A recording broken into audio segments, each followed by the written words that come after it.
Oh, you're telling me something about time right in here. Time spent not so well? Well, bakit? Parang sinasabi mo sayang oras mo or nasayang ang oras mo nitong tao na to. Let's see who you're dealing with here. Yeah, look at that. We have here the world. So it looks like you've ended something dito sa tao na to. Connection? Your connection ended here. Pero sumisilip kung papansin mo, no? Eight of Wands yon, yung bahagya na nakasilip, no? Okay? So, ibig sabihin, parang this person here could be trying to communicate sa'yo, reaching out. If this person hindi pa nag-reach out sa'yo, this person will. Okay? Let us see anong kailangan niya sa'yo. That's what we're gonna find out here. Archangel, Michael, Angel, Guardians, thank you so much. Can we get clear messages related to this one? And thank you so much sa palagiang presence po ninyo sa reading ni Collective. So let us see what we have here for you guys. Oh, okay. Nasalo na natin mga babes, no?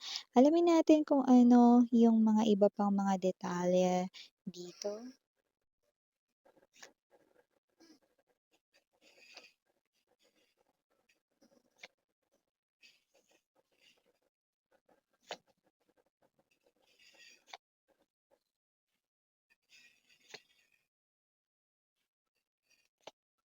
Oh, Iga. You're done with this person. Na, Eight of Cups, center of the reading. Right next, Ace of Cups. Yeah, look at that. Page of Cups, Nine of Wands, Nine of Swords in reverse. Bottom of the deck, you appear here as the Queen of Swords. Latin gender. Okay, bottom of the deck, Chariot together with the Five of Swords and the Queen of Swords. Latin gender dito mga babes ha. Ba lalaki LGBT, everybody welcome. But here, you're done with this person here. Okay? For you, once a cheater is always a cheater. And once a liar is always a liar. I don't wanna waste my time dyan sa ex ko na yan, miss yan. Because kilalang kilala ko na yan. Not just once, not just twice, but so many times.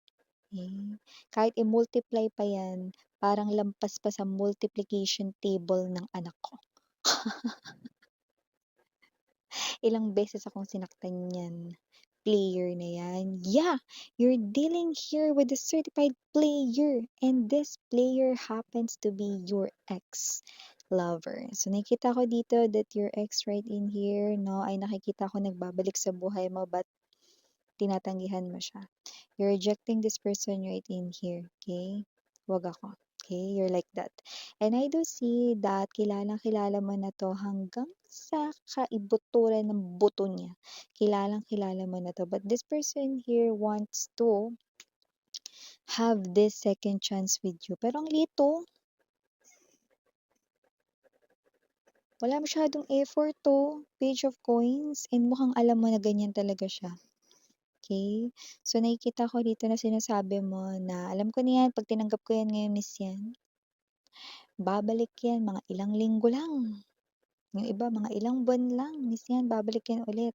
Sa pakikipag-usap sa social media, sa chat message, sa text message, may ka-phone call, may pen pal. Ayoko na. Ayoko nang mapagod ulit, miss yan. I'm done with that person. So, hindi na ako sasali sa mga games niya, sa mga pagpa-fantasy niya. Ayoko na. I've already quit long time ago. So, this person here literally tricked you, na? This person played your heart. Adayo? Tama? Eight of Cups, center of the reading. Mas gusto ko na lang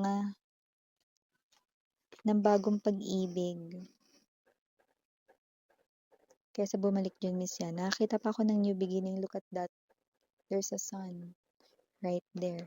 Nakita pa ako ng pag-asa sa love, sa bagong pag-ibig kaysa sa ex ko, Miss Yan, 'no? Parang sinasabi mo sa akin dito, Miss Yan, mas gusto ko na lang bilangin lahat ng hibla ng buhok ko kaysa makipagbalikan ako diyan sa ex ko na 'yan. So yeah, I do see that this person here lied to you, yes. This person here cheated on you, yes. And yeah, once a player is a player, once a cheater is a cheater. Yes. Because this person here, tama ka. Malakas kasi yung pakiramdam mo, sweetheart eh. Malakas yung kutob mo kasi rito, sweetheart. No? That with this Queen of Cups energy, you are someone here that you have this gift na malakas yung pakiramdam mo hindi dahil nandiyan lang 'yan, 'no, kundi para gamitin mo 'yan sa tama, 'no? Especially when it comes to dealing with people, alam mo kung sino yung puwedeng pagkatiwalaan at hindi, alam mo kung sino yung nagsasabi ng totoo at hindi, alam mo kung sino yung mga loko-loko at hindi, at 'yan ang ginagamit mo ngayon. Your intuition, others call it kutob in Tagalog, 'no, or in Filipino, but whoever this energy is, I do pick up that this is someone here like ay, pakilala mo na lang ako sa bago mare, wag lang diyan sa ex ko na 'yan, I'm done na. 'Yan. So you're open in dating new individuals, you're open in meeting new people here, and matagal ka ng tumigil dealing with this person here. So why come back? But hindi natin mapipigilan ang isipan niya kasi ito ang gusto niya na makikipagbalikan sa'yo dito, no? Pero you do not have time for this because you think you're gonna waste your time dito sa tao na 'to, no? And you're right, kasi yun nga talaga yun. So yeah, wag natin na pagpatuloy ang reading na 'to. Hi and hello there sa ating mga new viewers. My name is Yan, returning Istambayos. Thank you so much. Puyaters, thank you so much. At yun nga 'no, kung di niyo pa na-subscribe pa tayong other channel, link down below sa ating description box. If interested, just click that link para mapunta kayo there, and araw-araw nag-upload tayo ng collective readings for all signs dun. At yun nga, wala tayong gender dito sa babae, lalaki, LGBT.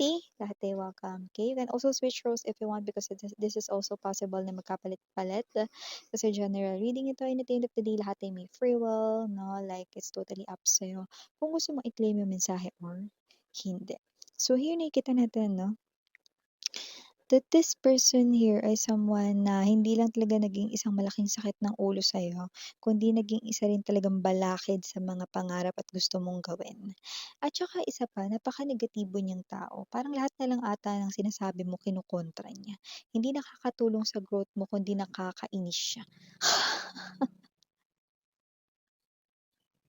Imbes makakuha ka ng suporta sa kanya 'no, lagi lang kayong nag-e-end sa away, quarreling 'no, fighting here 'no, because of this person's words. Parang hindi nagiging maganda pakinggan yung tono ng kanyang pananalita 'no, kahit na yung situation or usapan ay very light lang naman. Laging nag-e-end up sa fight kasi palaging meron siyang sinasabing negatibo or hindi maganda. Bagay. Tama ka na naman. Kasi this person right in here, nakakapagod kausap yung mga ganitong klase ng tao. Mm. Naka-encounter na ako ng ganyan. But definitely 'no, mga tao ay may sariling pag-iisip. That's how they live, okay? Ang kailangan mo lang gawin 'no, is whether to, continue communicating to them or stop communicating to them, 'di ba? Alam mo kung ano yung dapat mong gawin. So, sino 'tong energy mo mga babes 'no? Okay, para sabihin mo sa'kin na mas gusto mo nalang bilangin rito yung hibla ng buhok mo kaysa kausapin or makipag-deal sa tao na 'to, 'yan, so definitely this person here is your big problem dati. So you really do not want to go back to those sleepless nights 'no, naku tapos na ako dun 'no. And this is you, Queen of Swords, you're gonna cut, your, cutting cords 'no, cutting your, connection with this person here for good because you are making iwas 'no, sa mga conflicts na puwedeng maidulot ng taong ito sa'yo. And yes, you're right, tama ka. Chariot right in here, Lovers right there, and the Seven of Cups. Bilang lang talaga tayo ng ilang linggo mga babes 'no, okay? Meron na naman yang kausap na bago, may kausap na namang iba, okay? So hindi na ako magtataka 'no, kung libo-libo-libo ang, friends ng taong yan sa Facebook. Because that's how he or she lives. Okay, ilan yung kausap niya dan? 3? Mali ka, marami pa. Puwede na siyang gumawa ng group chat. Kaso hindi, magkakabukingan sila-sila, 'di ba? So, definitely you're dealing here with a cheater. So, naiintindihan ko kung ba't ayaw mo nang bumalik sa kanya. But definitely, this cheater will make a move right in here, no? So, I do see that you know what you're gonna do. And nakikita ko dito that you are someone who's matured enough to deal this kind of situation. Especially, you knew this person here very well. Okay? So I do see, yeah, I'm not worried. I do see that this is you. Okay? You can definitely um surpass this, no? So, nakita ko dito that you're really moving towards new love. Well, definitely there's new love here, nakita ko yan. And the new love is actually malapit na sa'yo. You're very pretty soon gonna meet this new person right in here. So, no need to go back talaga to an ex. And, okay, hindi naman ako babalik miss yan. Actually, no need to talk na to an ex. Because that will cause a delay of meeting the right person. Okay? Huwag ka na makipag-usap sa ex mo kasi yan ang delay sa pagkikita ninyo ng new person. Ganun ba yun, miss yan? Yes. Because that is like, alam mo yung pinutol mo na yung cord ninyong dalawa ng pas mo para mo pang tinali ulit. Okay? So that is causing the delay. So better not to talk to your ex. Okay? Better not to talk to your ex because magpapabilis 'yon 'no ng pagkilala mo dito sa taong totoong talagang para sa'yo. Hmm, okey? At yung paparating na 'yon, high chance na twin flame or ka-twin flame connection mo 'yon, kaya naman just take only what resonates, okay? So nakikita ko rin dito 'no, para dun sa mga energies na natuto na 'no, ang inyong ex ay hindi natuto.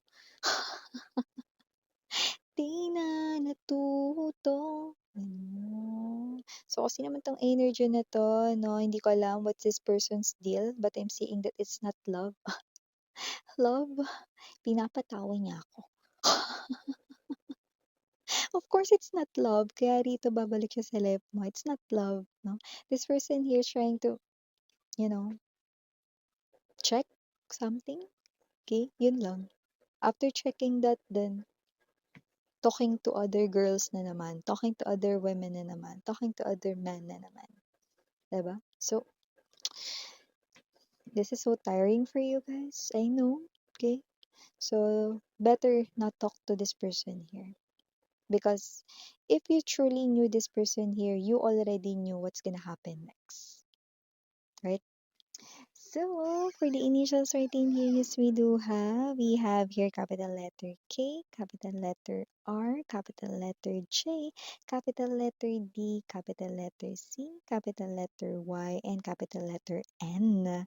Okay, we also have here other letters but not might be capital. We have small letter B, F, P, E, U, A. For I, it's more than 2. And last but not the least, we have the letter Z. Yun. And yes, I'm seeing also numbers right in here. I'm picking up 3. So definitely this person here will involve you into a third party situation again and again because this person here is kind of immature and childish. And yeah, I'm also hearing narcissist right here, no? Okay. So for other number, we also have here number 4. So you want stability, commitment talaga, not just relationship, and you will not get that from this person here. So better run away. Okay? Tell this person here, Kojo. Get lost, yun ibig sabihin ng, no? And last but not the least, number spiritual, number 7. Okay? So I do see that whoever this energy is, this person here is definitely a liar. So he's going na maglalay talaga siya inyo ulit, no? And this person's going to cheat again. Okay? So this person here could be manifesting you back but for other hidden agendas or other reason. Okay? So yeah, mga bibs, no, I know I'm not worried about you, so go ahead, not tell this person here, coach. Get lost. Yan. So, again, I'm Mariana, Ani for the Girls saying Yana, din na for the Boys, sarang 11 Lights, Sweethearts. I know.